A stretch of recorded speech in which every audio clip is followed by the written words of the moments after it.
Buenas noches, yo soy Alejandro Martínez, estoy actualmente en el programa de Ingeniería de Software y bueno, vamos a continuar con la exposición sobre los sistemas manejador de bases de datos y en este caso vamos a ver lo que son las funciones principales. Como función principal de un sistema manejador de bases de datos, su función principal es el de realizar de manera eficiente y coherente operaciones fundamentales. ¿Cuáles son las funciones, cuáles son las operaciones fundamentales que se tienen que realizar? Las que tienen normalmente cualquier base de datos. La inserción de datos, consulta de esos datos, poder actualizar los datos que han sido insertados y por último, pues eliminar esos datos. Pero para que se pueda cumplir estas funciones, estas inserciones, estas consultas, estas operaciones como tal, también tienen que haber unas funciones para que sea de manera eficiente y coherente. Dentro de estas encontramos 7, las cuales son, la primera es diccionario de datos, la cual es la que contiene todos los metadatos que contienen esa información, lo que son nombres y todo ese tipo de datos. La segunda es integridad de los datos. Esta integridad de los datos lo que busca es asegurar que se ejecuten o no se ejecuten las acciones. En dado caso de que existan inconsistencias, entonces se busca, si existe alguna inconsistencia, entonces no se debe ejecutar, pero si está todo correcto, que se ejecute. Actualizaciones, ya que pues obviamente debe evitarse que se presenten inconsistencias cuando existen actualizaciones de manera concurrente. Digamos que tenemos dos usuarios que están realizando actualizaciones dentro de esta base de datos, entonces pues debe evitar que se presente algún tipo de problema, ¿no?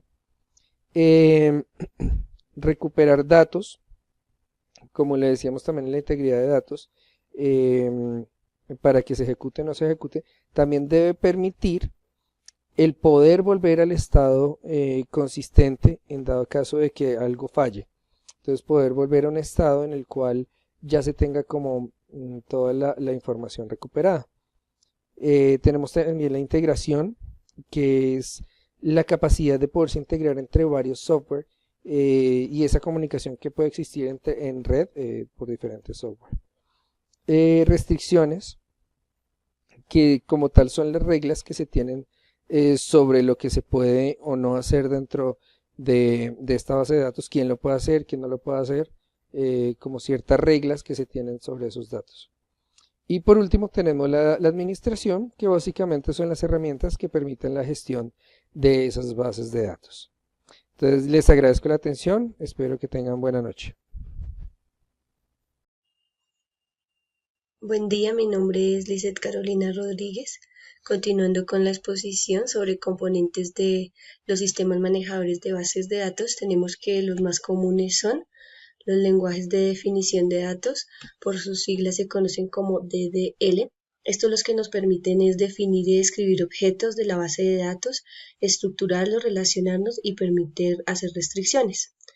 Tenemos como segundo componente el lenguaje de control de datos, se conoce como DLC.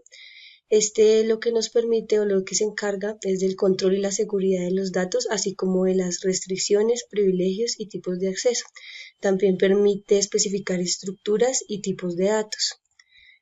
Otro componente es el lenguaje de manipulación de datos, o también conocido DML. Este pues nos permite realizar las acciones para insertar, actualizar, consultar o eliminar datos.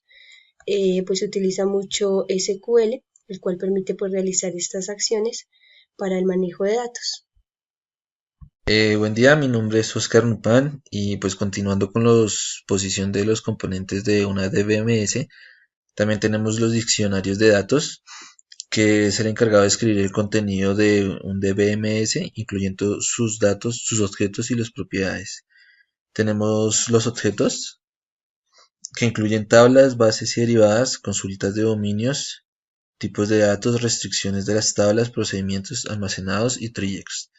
Tenemos el planificador, que se permite programar y realizar tareas de forma automática.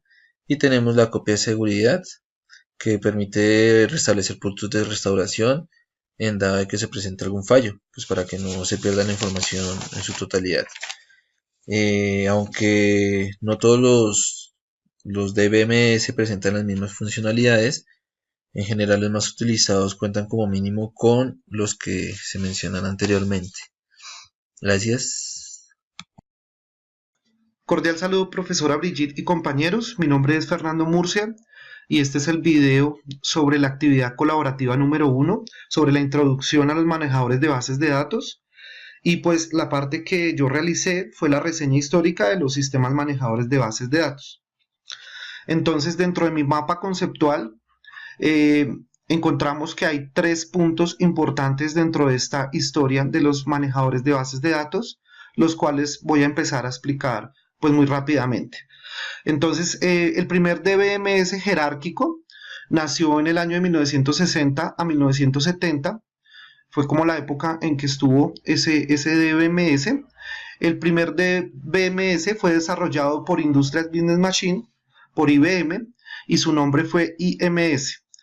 Esto fue un proyecto que lo desarrolló directamente la NASA para su programa Apolo y para su cohete lunar Saturno. Y el propósito que tenía era poder inventariar las partes de estos artefactos, ya que pues eran bastantes, y utilizó una lógica de árboles binarios. Algunas ventajas que encontramos de este DBMS era que tenía menos datos redundantes en la información, independencia de los datos, seguridad e integridad de los datos y una búsqueda más eficiente. Algunas desventajas que tenía este sistema era que era muy difícil de manejar, pues no tenía estándares y era complejo el manejo de relaciones entre datos. Y aquí tenemos pues como un diagrama de lo que era pues este DMS. Vemos que es jerárquico, empieza de arriba y va descendiendo según un orden jerárquico, valga la redundancia. Tenemos del año 1960 al año 1970, surgió también el DBMS de red. En 1965 fue implementado por Charles Bachman el primer DMS comercial llamado IDS, que pues en su traducción al inglés quiere decir Integrated Data Store. En este modelo se utilizaba una relación de 1 a muchos y cada registro podía tener varios padres, no como el modelo jerárquico. Entonces aquí ya pues dentro de la gráfica encontramos que este sí se podía pues tener una mayor cobertura porque pues era en forma de red. Algunas ventajas que tenía era que tenía mejor relación entre datos y mayor cobertura de atributos entre sus datos. Algunas desventajas que tenía este sistema era que era complejo y difícil de diseñar y de mantener, y una falta de independencia estructural. Tenemos como último el DBMS relacional, los DBMS relacionales, que surgen aproximadamente del año 1970 al año 1990. Los DBMS relacionales fueron creados por Edgar Codd en 1970 trabajando con IBM. El método que se utilizó en este DBMS fueron las tablas de registro, donde se podrían relacionar las tablas de 1 a muchos y de muchos a muchos. En 1990, el DBMS cambió su enfoque e incluyó la orientación a objetos, como datos multimedia, dándole versatilidad al manejador. Este tipo de DBMS son los que hasta la fecha han dominado el mercado. Las ventajas que tienen estos DBMS, pues su mayor flexibilidad, su sencillez en su manejo.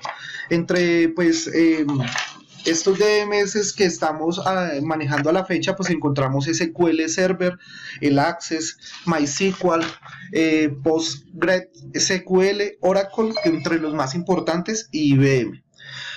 Pues con esto doy por terminado pues la parte que me corresponde y pues lo voy a subir al foro y como también pues lo voy a enviar al compañero que va a integrar los videos. Muchísimas gracias y hasta pronto. Hola, buen día, mi nombre es Tania Melissa Cardona Gómez. Mi tema para hablar en esta actividad es sobre los triggers, es el punto 3.11. Para empezar voy a explicar qué es un trigger. Es también conocido en español como disparador. Dentro de una base de datos es un procedimiento que se ejecuta cuando se cumple una condición establecida. La funcionalidad es que mejora la administración de la base de datos sin necesidad de que el usuario ejecute esas sentencias en Secure. Un disparador nunca se llama directamente, en cambio, cuando una aplicación o un usuario intentan insertar, actualizar o anular una fila en una tabla, la acción definida en el disparador se ejecuta automáticamente. Por esto el nombre disparador y en inglés trigger. Se dice que los triggers se invocan para ejecutar un conjunto de instrucciones que protejan, restrinjan o actualicen o preparen la información de las tablas en el momento de manipular esta información dentro de una base de datos. Depende de la base de datos, los triggers pueden ir antes o después de ejecutar insert, update o delete.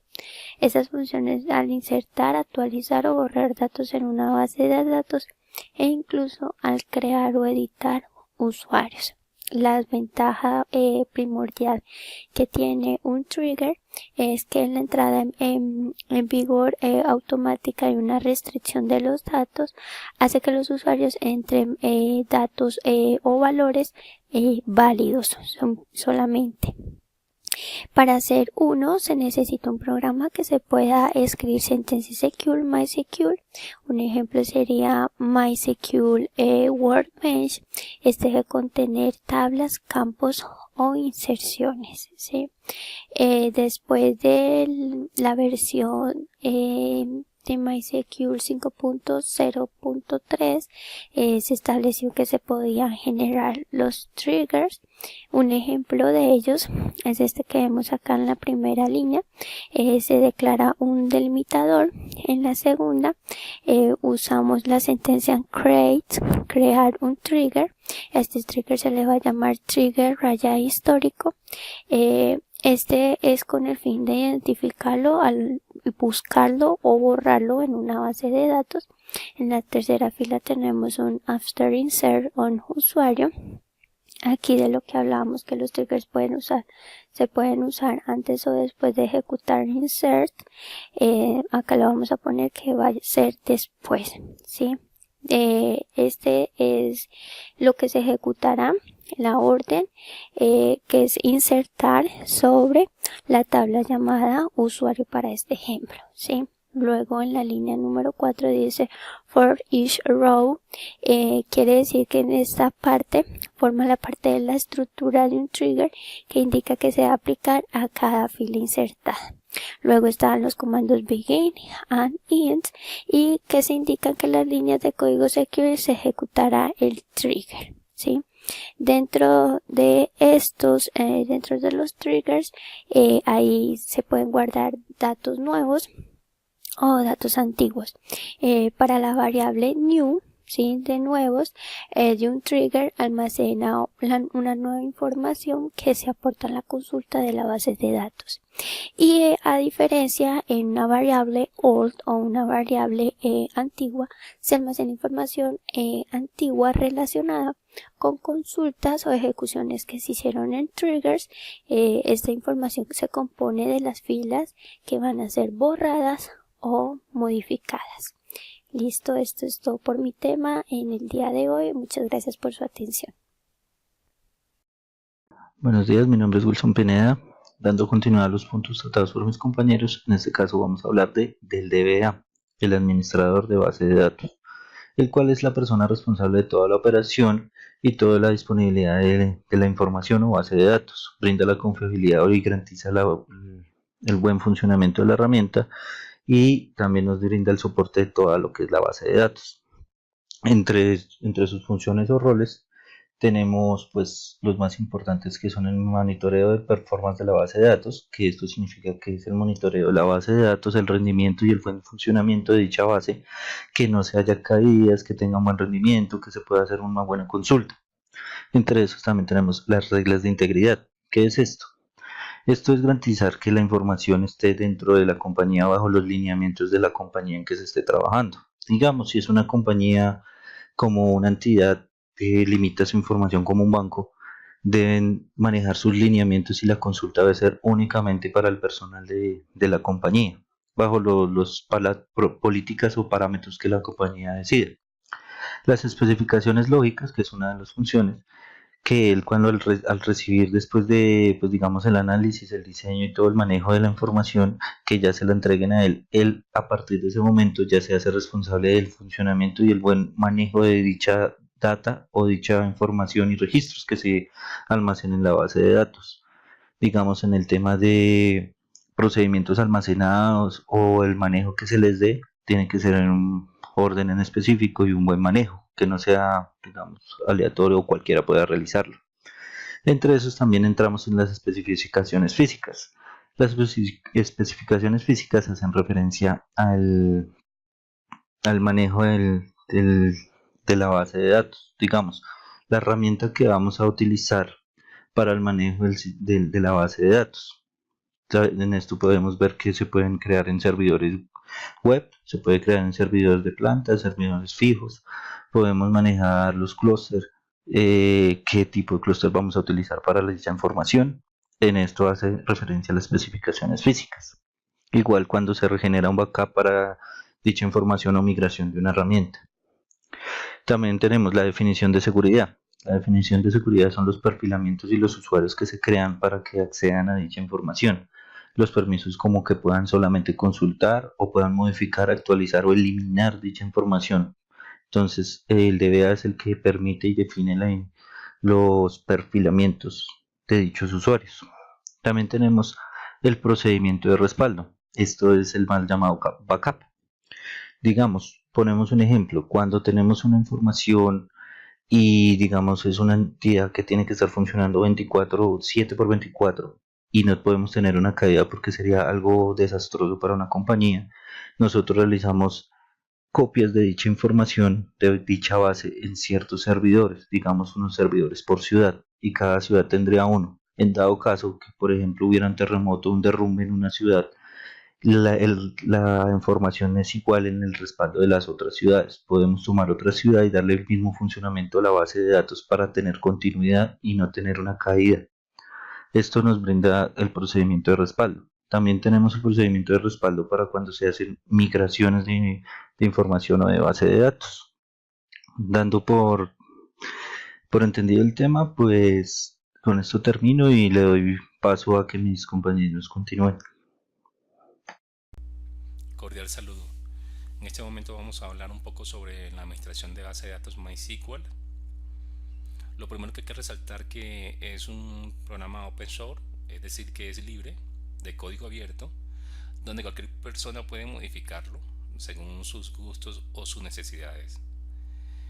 Independientemente que sea un programa libre o open source, es muy atractivo para las empresas porque es muy potente. Por algo será el administrador de base de datos más utilizado en el mundo, ya que contiene unas características muy especiales. Esas características son las que vamos a comentar en este video.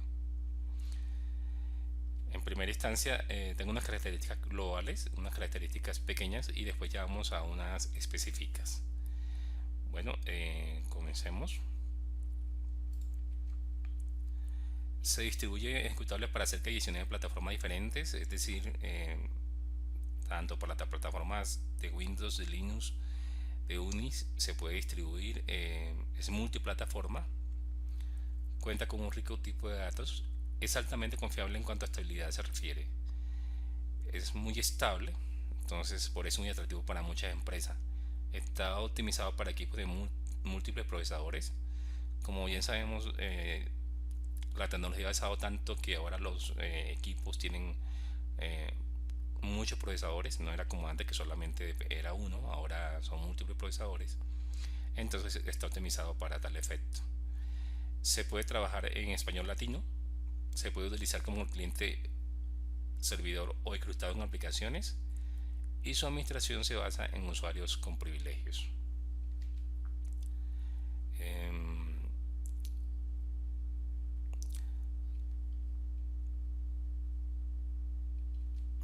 Sus opciones abarcan TCP/IP, socket UNIS y socket NT, además de soportar completamente ODBC. Soporta muchas bases de datos, soporta muchos sockets, eso es muy bueno para las empresas, es muy confiable trabajar con él. Está desarrollado en C y C++. Su velocidad, como dijimos, es un atractivo. Soporta múltiples métodos de almacenamiento con prestaciones de rendimiento diferentes para poder optimizar el gestor de base de datos. Se tiene constancia en casos de que maneja 50 millones de registros, 6.000 tablas y 5 millones de columnas. Es decir, para una empresa normalita está de más. Ya habrá muchas empresas que tienen mucha base de datos que le queda pequeño y entonces optan por otras aplicaciones, pero en este momento esto es mucho. Esto es una cantidad considerable. La API se encuentra disponible en C como C++, Java, Perl, PHP, Python, Ruby, TCL. Entonces es muy atractivo por eso. Esas son las características que tengo globales. Ahora vamos ya a unas específicas donde redondea lo que dijimos con las anteriores. Listo. La conectividad y seguridad. MySQL funciona en red y en la base de datos se puede acceder de cualquier lugar a través de internet. Sin embargo, MySQL tiene el control de acceso de tal forma que una persona solo puede acceder a los datos que le han permitido ver. Sí, la ventaja de esto es que como trabaja con tablas, entonces a un usuario se le puede dar ciertos privilegios y no tiene que manejar toda la base de datos. Es decir, se le puede decir que tal persona, una tabla estudiantes, solamente tiene derecho, solamente puede administrarlo X personas y no tiene que modificar toda la base de datos. Entonces, es muy bueno por eso. Se ejecuta en múltiples portabilidad, se ejecuta en muchas variedades de Unix y Linux. Como bien lo hablamos ahorita, multiprocesador, multi CPU, en Windows, en Linux, ya que tienen la opción de LAN. Entonces aquí trabaja con Linux, Apache, PHP, en muchos programas. Entonces la persona que va a manejar programas de pago, siendo este libre, opta por este porque es muy bueno, es muy seguro y tiene muchas funciones avanzadas. Distribución abierta y código fuente, lo que dijimos ahorita, es open source. Cualquiera lo puede modificar según los diferentes necesidades o gustos. Aparte de eso, hay una comunidad muy grande. En la comunidad open source hay una comunidad muy grande donde podemos conseguir dudas, respuestas de todas las cosas que necesitemos. Entonces es algo muy bueno. Como dijimos ahorita, es un servidor multihilo, por lo que muchos clientes pueden conectarse a él y utilizar muchas bases de datos al mismo tiempo. Aún así, creo que una de las debilidades de pronto es que cuando hay mucha concurrencia de bases de datos conectada, sí genera como cierto un pequeño problema, pero la capacidad es grande. Como dijimos ahorita,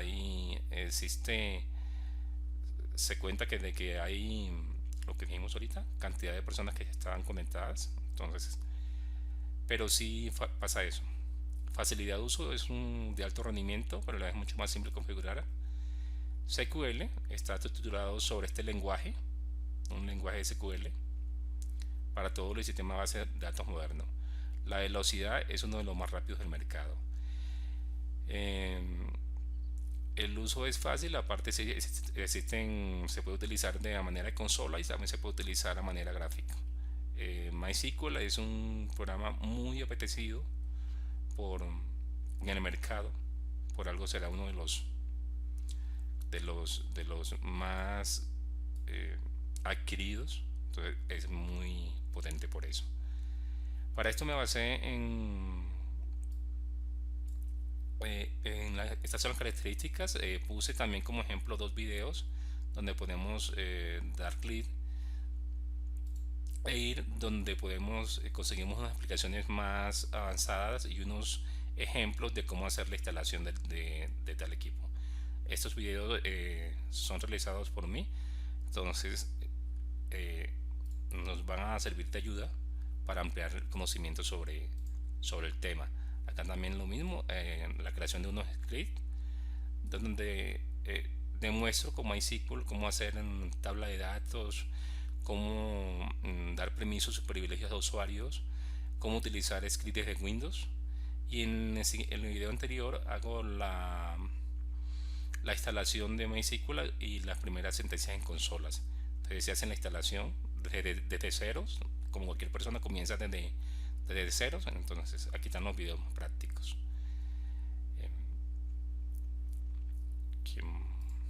Listo, eso es todo. Aquí está en la bibliografía de donde saqué cierta información, y eso es todo. Espero que les haya sido de mucha ayuda. Muchas gracias. Buenas noches, respetada tutora. Mi nombre es Gerardo Alberto Benítez Rojas y voy a explicar el tema de arquitectura de los sistemas de bases de datos. Entonces, este se compone de 3 niveles: un nivel físico, un nivel lógico o conceptual y un nivel externo. El nivel físico describe la estructura física de las bases de datos mediante esquemas que definen el modelo físico y los detalles sobre cómo se guardan físicamente los datos. Un nivel lógico o conceptual que establece la estructura de las bases de datos mediante un esquema que describe entidades, atributos, relaciones, operaciones y restricciones. Y un nivel externo, que es la interacción del usuario a través de esquemas externos o vistas de usuarios, que representa la visión individual del usuario o de un grupo de usuarios. Bueno, esta arquitectura permite la independencia de datos. Esta tiene 2 modalidades: una independencia conceptual y una independencia física. La independencia conceptual permite modificar los esquemas conceptuales sin modificar los programas o aplicaciones, y la independencia física permite modificar los esquemas internos sin modificar los esquemas externos o conceptuales. Reciban un cordial saludo. En esta oportunidad les habla Natalie Narváez y vamos a hablar de variables del sistema en MySQL. MySQL tiene muchas variables del sistema que indican cómo está configurada. Cada una tiene un valor por defecto y en la mayoría de los casos se pueden modificar mientras el servidor esté corriendo. Existen 2 tipos de variables. Unas son variables globales que afectan la operación del servidor completo, y también se tienen variables de sesión que afectan la operación de la conexión de clientes individuales.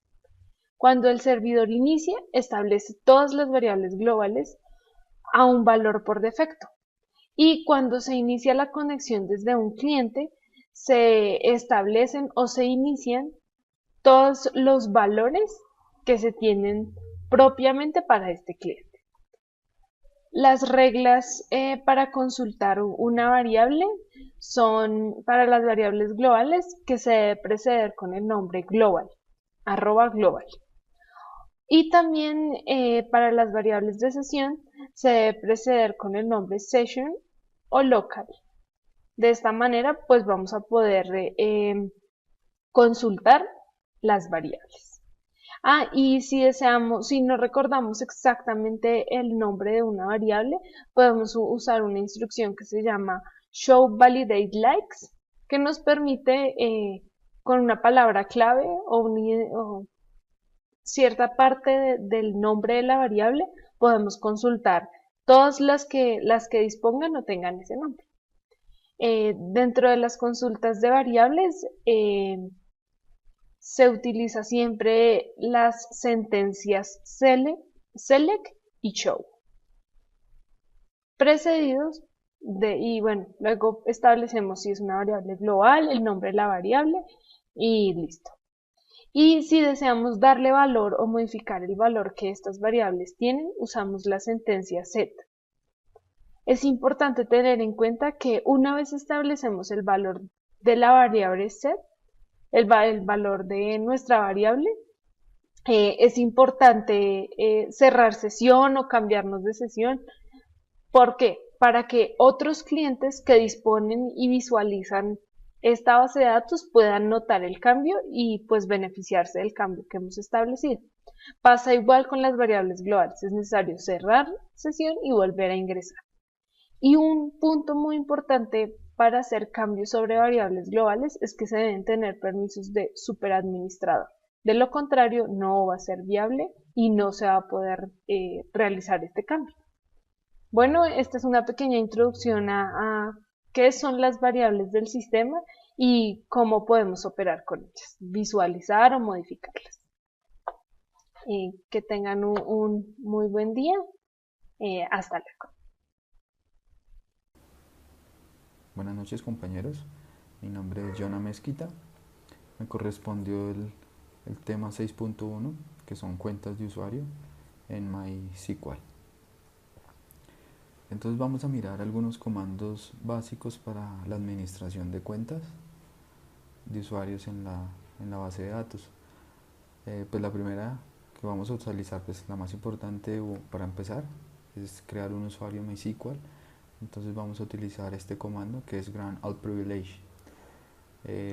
Pues traté de tomar o conseguir esta imagen más bien de SQL Workbench, donde está la forma de escribirlo y cómo se utiliza. Vamos a explicar un poquitico ese comando. Los asteriscos de este comando hacen referencia a la base de datos y a la tabla respectivamente a la cual el usuario tendrá acceso. Específicamente este comando le permite al usuario crear, leer, editar todas las tareas y en la base de datos o en tablas. Siempre después de utilizar un comando es importante que utilicemos este comando que está aquí abajo, que se llama flush privilege, para que aplique los cambios que hemos o el comando que hemos anteriormente utilizado. Vamos a leer algunos de los comandos que son básicos en el sistema de SQL para administración de usuarios. El create, que permite crear tablas o bases de datos. Root permite eliminar, estos son como los privilegios, ¿no? Permite eliminar bases de datos. Delete permite eliminar registros y tablas. Insert permite insertar registros y tablas. Select permite el registro de tablas. Update, registros y tablas. Grant option permite remover privilegios de usuarios. Para permisos de usuarios utilizaremos grant, que es el permiso, y on, nombre de tabla o de la tabla o de la base de datos, y el nombre de usuario, que es también y el localhost. Para dar acceso a cualquier tabla insertamos en un asterisco en vez del nombre de la tabla. Cada vez que utilizamos o cambiamos, volvemos a aplicar el flush privilege. Para revocar privilegios de usuarios, vamos a utilizar revoke all privilege, asterisco asterisco from user, el usuario en la base de datos. Esto pues nos permite quitarle los privilegios a los usuarios. Para eliminar usuarios podemos utilizar el drop user, que se utilizaría drop user, el usuario y la base de datos. Para cambiar contraseñas utilizamos el comando set password y el usuario y la base de datos y la nueva contraseña. Aquí tenemos también otra imagen de cómo sería. Utilizaba un Workbench. Estas son algunas de los links que utilicé para esta información. Espero que sea útil para todos nosotros en el transcurso del curso. Muchas gracias. Buenos días, compañeros tutores. En esta oportunidad voy a hablar sobre la gestión de cuentas de usuario y de permisos del servidor MySQL. Primero pues voy a tratar sobre el sistema de permisos que tiene MySQL y luego voy a hablar sobre lo que es la gestión de recursos de MySQL. Entonces, el sistema de gestión de permisos pues se basa en dos etapas. La primera etapa es que comprueba la identidad que se está intentando conectar al servidor MySQL por medio de una cuenta de usuario. Una cuenta de usuario consta de dos partes. Una es el nombre de la máquina y el cliente, es decir, puede ser un localhost, está dentro de la misma máquina, o puede ser una dirección IP, o pueden ser una red, puede ser en red con una máscara. Entonces, pues esas son opciones que nos brinda pues para poder configurar lo que es la máquina. Por el lado del usuario y el password, pues obviamente eso pues ayuda a identificar la persona que se está intentando conectar al servidor. En esta primera etapa lo que se hace es conceder acceso al servidor de MySQL. ¿Cómo se hace? Pues por medio de una consulta de tablas En esta oportunidad, pues dentro de una base de datos que se llama MySQL precisamente, hay unas tablas que son host, user, db, table prep, columns prep y una pues, adicional que es process prep. Pero pues para lo que estábamos hablando, que es el acceso de MySQL, pues él consulta estas dos tablas que son host y user, en donde le podemos dar acceso a lo que es a los permisos de acceso a la conexión por medio de unas columnas de la tabla de user, las columnas de host, user y password, es donde él hace la validación y donde determina si se accede o no a la conexión. Entonces, esta, en resumen, la tabla de user es la que maneja los permisos de conexión, los accesos de conexión, mediante la combinación de las tres campos, tres columnas que son host, user y password. Luego de que se ha conectado o se ha concedido el acceso, pasa a la segunda etapa, que es la comprobación de permisos o privilegios.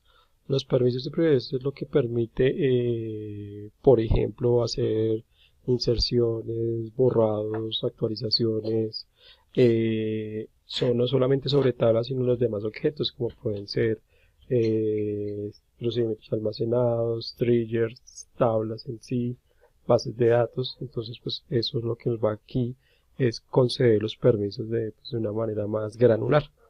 Ya cuando se hace pues la comprobación de permisos, como se decía, el servidor de MySQL valida en estas 6 tablas, que son las que mencionaba antes, host, user, db, template, y lo que hace es, por ejemplo, a nivel de conceder acceso sobre la tabla, sobre una base de datos predeterminada, él va a lo que es la base de datos, donde él tiene unas columnas de alcances, de privilegios. Entonces estas columnas de alcance lo que determina es qué usuarios se van a poder conectar y a cuáles bases de datos. Entonces el servidor entra y valida esta información mezclada con las otras tablas y nos va a dar el acceso.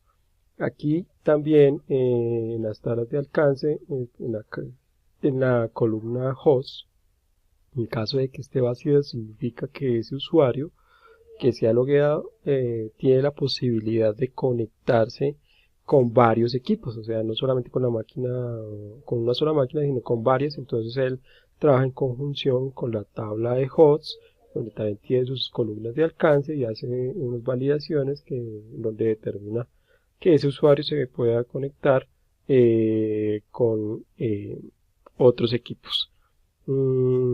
Las tablas, pues como aparte de las de alcance, tienen los privilegios. Los privilegios obviamente o los permisos, determinan qué operaciones se pueden hacer.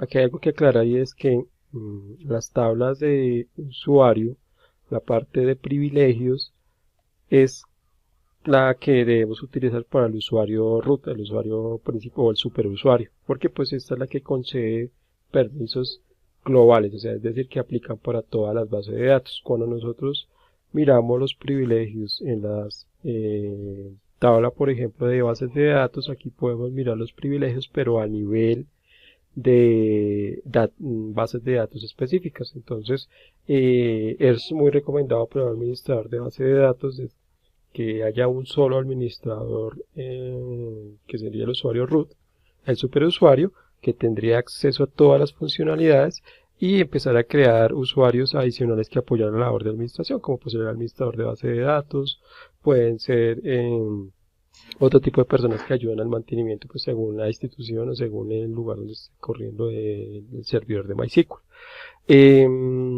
Asimismo, los privilegios se pueden mirar a nivel de hosts. Digamos, yo podría también en algún momento darle prioridad a ciertas máquinas aunque tenga privilegios de poder hacer un usuario a una base de datos, pero si la máquina no está autorizada para hacer eso, pues obviamente va a poder restringir ese tipo de operación, como puede ser un delete, un date, un insert, un select.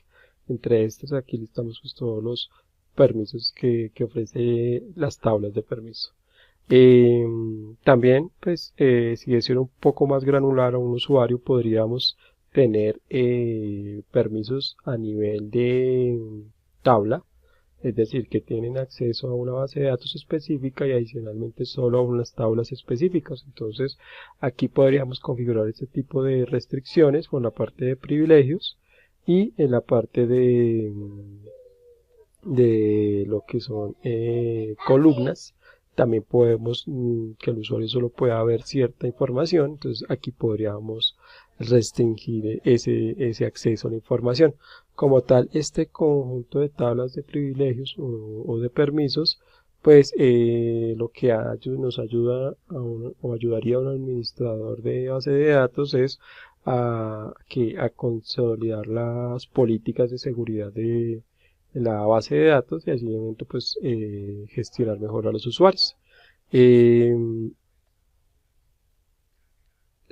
servidor MySQL también nos provee unas opciones que son unos comandos que nos permiten tener acceso a información. Por ejemplo, cuando yo configure un usuario, podría dar el comando flush privilege y este lo que hace es recargar todos los privilegios concedidos, es decir que cuando yo configure un usuario yo pues, lo que hago es, dependiendo del modo en que se haga, ya miramos un poquito, si requiero que se vuelva y se recargue todos los permisos, con este comando lo podría hacer.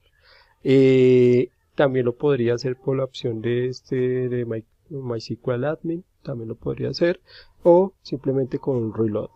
Otro tipo de comando que podría ser muy útil es si queremos saber si una cuenta qué privilegios tiene, pues podríamos colocar show grants for el usuario y arroba la máquina donde esté conectado. Pues podría ser, por ejemplo, un localhost o podría ser otro tipo de una dirección IP. Y como sabemos, pues en la tabla user, en el campo password se almacena la clave, pero pues no se almacena en texto clave, sino se almacena en cifrado. Entonces, una de las opciones que podemos utilizar es una función que se llama password, lo que hace es hacer un cifrado de la clave.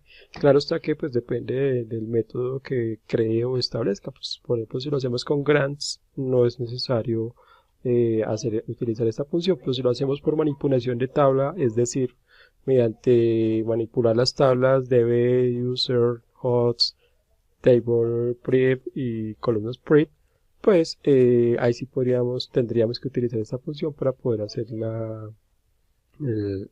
encriptar el password.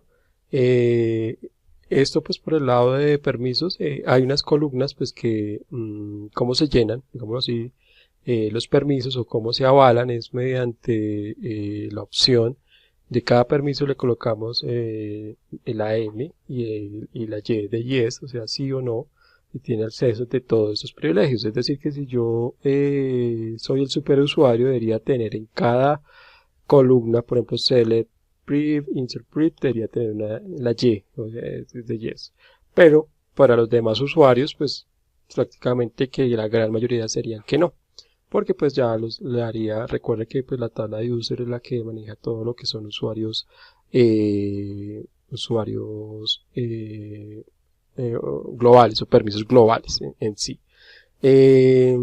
Para lo que son tablas más granulares como son table prep, columnas prep, pues se manejan unos set donde yo lo puedo decir en la columna de privilegios que tiene el select drop. Entonces estos son los permisos que se colocan hacia estas tablas, son diferentes la forma de conceder esos permisos.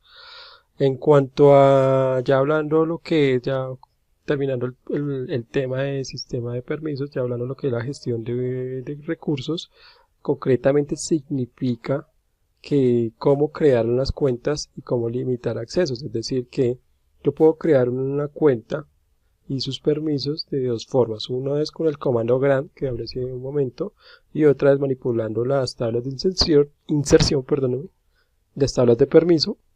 Y hay otras pues obviamente por la parte de los Workbench, la parte gráfica, un gestor gráfico, entonces pues también lo podríamos hacer así. Pero pues la idea es conocer esto por lo que sería comandos. Entonces pues esa es muy recomendado utilizar el comando grant pues, porque evita errores frente a lo que puede ser manipular unas tablas. Entonces con el comando grant yo puedo crear un usuario, con el comando grant puedo crear la cuenta Si ya deseo crear un usuario, puedo con este comando create user, y si yo quiero establecer el password, set password, o también lo podría hacer por el MSQL admin, que pues aquí vemos un ejemplo donde la U pues, es user, el H es el host y obviamente el password que le voy a asignar en caso de esto. Obviamente pues para poder gestionar y controlar los accesos a la base de datos yo puedo limitar las cuentas, es decir que yo puedo decir cuántas o el número de consultas que puede hacer esta cuenta que yo digo por hora, lo mismo el número de actualizaciones y el número de conexiones por hora. Entonces eso nos permite tener unas políticas de seguridad de la base de datos mucho más estrictas y acordes a cada usuario. Yo creo que pues no es más en esta ocasión y agradezco cualquier retroalimentación que pueda haber. Muchas gracias.